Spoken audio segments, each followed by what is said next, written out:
Have you ever found yourself in that baffling dating paradox? You treat a woman with all the kindness and attention in the world, only to feel her pull away. It seems the more you give, the less she cares.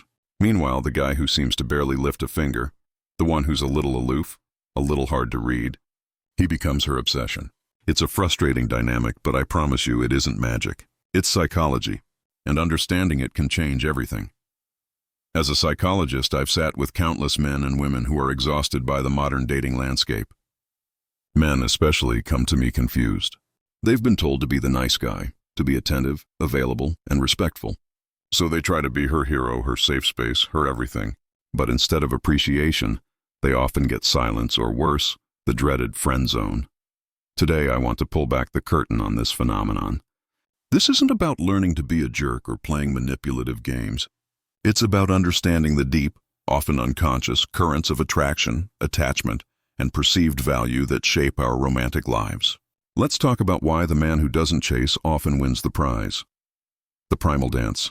Attraction isn't a logical decision.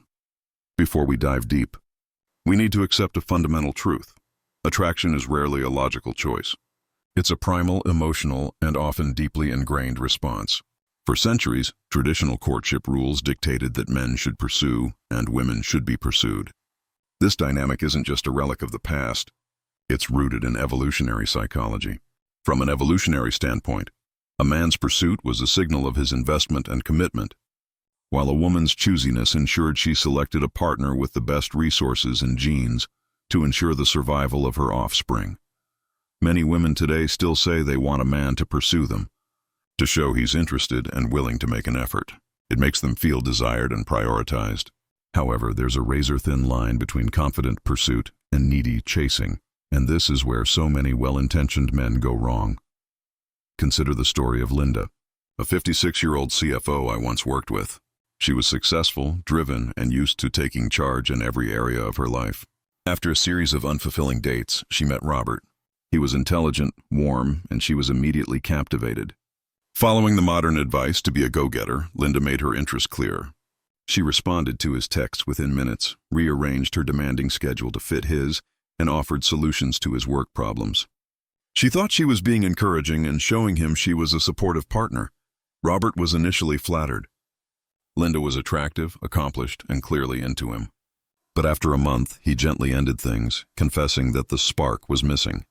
Linda was devastated and confused. She had done everything right, so what went wrong? Linda's story is a classic example of how overeagerness can inadvertently smother the very spark it's trying to ignite. She wasn't just pursuing, she was chasing, and in doing so, she removed two of the most potent ingredients in the cocktail of early attraction: tension and uncertainty. The psychology of the chase. Attachment styles and conflict. To truly understand this dynamic, we have to look at our earliest programming through the lens of attachment theory, pioneered by John Bowlby and Mary Ainsworth. This theory explains that our earliest bonds with our caregivers create an internal working model, a blueprint for how we expect relationships to function throughout our lives. These models manifest as distinct attachment styles. While there are 4 primary styles, the chaser and non-chaser dynamic is often a dramatic dance between two in particular: the anxious preoccupied and the dismissive avoidant. The woman who finds herself drawn to a man who doesn't chase often leans toward an anxious preoccupied attachment style. This style can develop from a childhood where a caregiver's affection was inconsistent or unpredictable. As an adult, this person often has a negative view of herself and a positive view of others.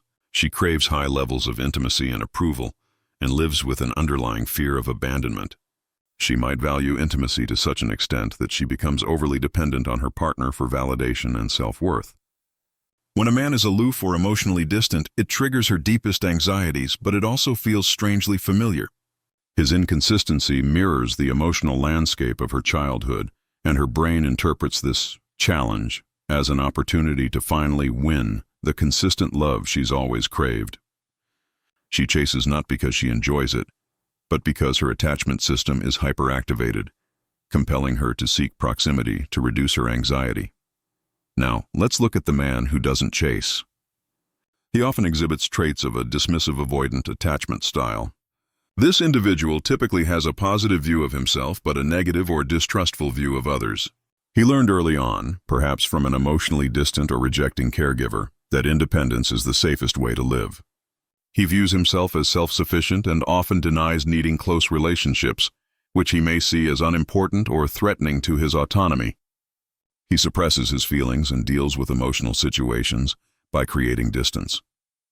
When an anxious, preoccupied woman meets a dismissive, avoidant man, a powerful, almost magnetic and often destructive cycle begins. Her pursuit for closeness triggers his instinct to withdraw. His withdrawal intensifies her anxiety, making her pursue even harder. To her, his distance isn't a red flag. It's a puzzle to be solved, a challenge to overcome. And herein lies the tragic allure. She mistakes the anxiety and emotional turmoil of the chase for passion and deep connection. The science of scarcity and the value of effort beyond attachment theory. Several other powerful psychological principles explain the magnetic pull of the non-chasing man. First is the scarcity principle. Behavioral economics has shown us that we assign greater value to things that are rare, limited, or difficult to obtain. When a man is constantly available, always texting, always agreeing to plans, always showering a woman with compliments, his attention becomes abundant. And like anything abundant, its perceived value can decrease. It becomes expected, not earned. The man who doesn't chase, however, makes his attention a scarce resource. He has a full life, hobbies, friends, goals, and a purpose that don't revolve around her. He isn't playing a game. He is genuinely occupied with a life she is invited to join, not become the center of. His time and validation are limited, and therefore more valuable. When he does give his attention, it feels more meaningful because it has been earned. This dynamic is incredibly compelling. His unavailability sparks intrigue and causes her to ruminate, to wonder about him, which increases his space in her mind and consequently, her attraction.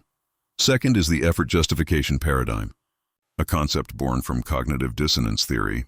Leon Festinger's theory posits that we feel mental discomfort, dissonance, when we hold conflicting beliefs or when our actions contradict our beliefs. To resolve this discomfort, we often change our beliefs to justify our actions. How does this apply here? When a woman finds herself investing significant time and emotional energy into a man who is not reciprocating at the same level, she experiences dissonance. Her thoughts are, I'm a smart, valuable woman. But her actions are, I'm working really hard for this guy's attention. To reconcile this conflict, she's unlikely to conclude, I'm being foolish. Instead, her brain is more likely to resolve the dissonance by elevating his value. If I'm putting in all this effort, he must be incredibly special and worth it. The chase itself becomes the justification for his high status in her mind. She isn't just trying to win him over. She's unconsciously convincing herself that he is a prize worth winning. Finally, there's the crucial element of uncertainty. A 2010 study found that women were most attracted to men when they were uncertain about how much those men liked them. Certainty, especially too early, can kill tension. The non-chasing man creates a natural sense of uncertainty. His intentions are not immediately clear. This lack of clarity engages a woman's mind. Does he like me? Why isn't he texting back? What's he thinking? This mental preoccupation, this figuring him out, is often misinterpreted by the brain as deep attraction. Safety is comforting, but safety without excitement can feel like friendship. The man who doesn't chase provides a sense of emotional adventure. He keeps her guessing, and that keeps her engaged. The profile of the genuinely attractive man who happens to not chase. So, what does this man actually look like? It's crucial to distinguish between the man who is strategically playing hard to get and the man who is genuinely not chasing because his life is full and his self-worth is internally validated. The former is a game player. The latter is a king, and women, on a deep, instinctual level, can often tell the difference. The truly attractive man who doesn't chase embodies several key qualities. He leads with standards, not just love. Most men lead with affection, hoping to prove they are worthy of love. They offer compliments, availability, and adoration before she has done anything to earn it. This signals that he has no standards. The high-value man, in contrast, leads with his standards.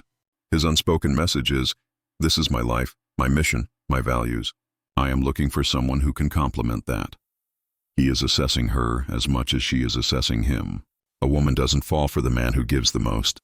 She respects and desires the man who expects the most, because his standards imply his own high value.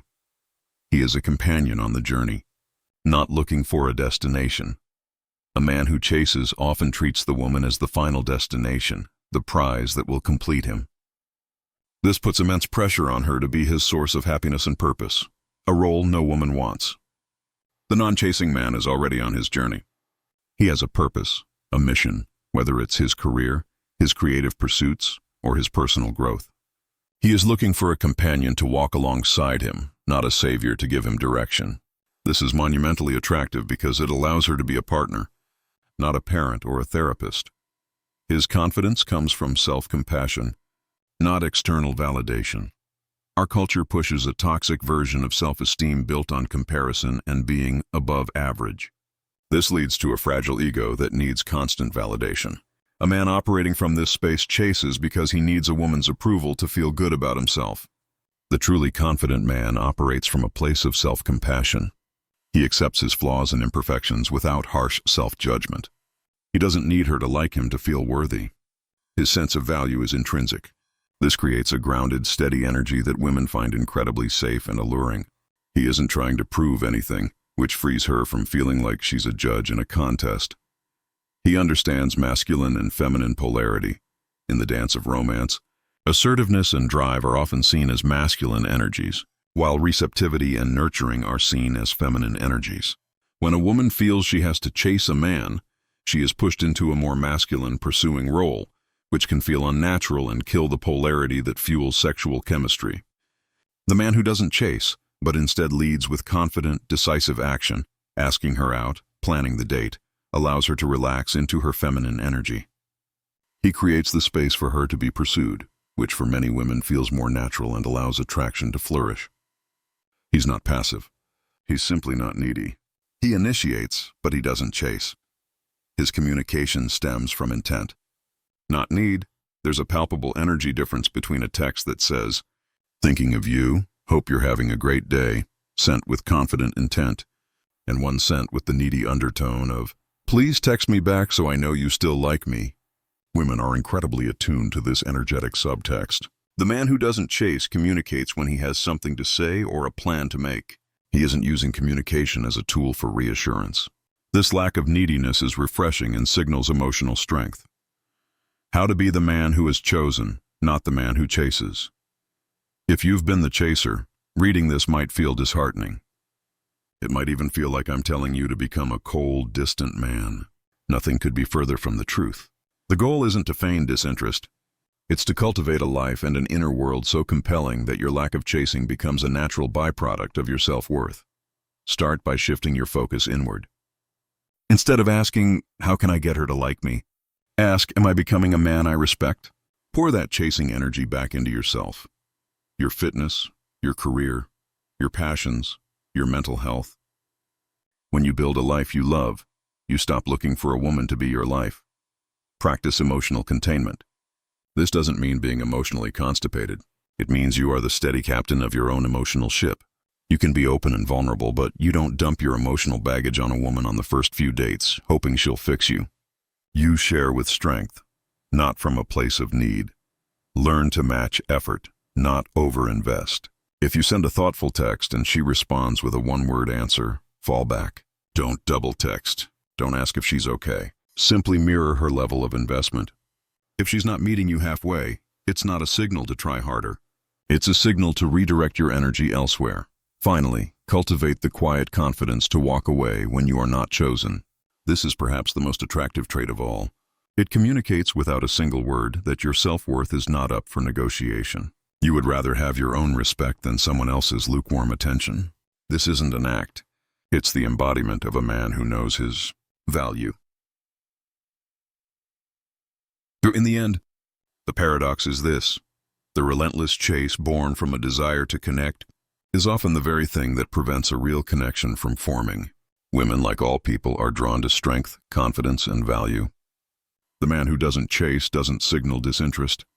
He signals that he is the interest. He is the prize. His life is the adventure she has the opportunity to join. This isn't about adopting a new set of rules or playing hard to get. It's about becoming so grounded in your own worth and purpose that your energy naturally shifts from, please choose me, to, I'm curious to see if you're the one for me. And that, my friends, is a game changer. That is the kind of man a woman doesn't just love, she respects, she admires, and yes, she will gladly choose to walk alongside.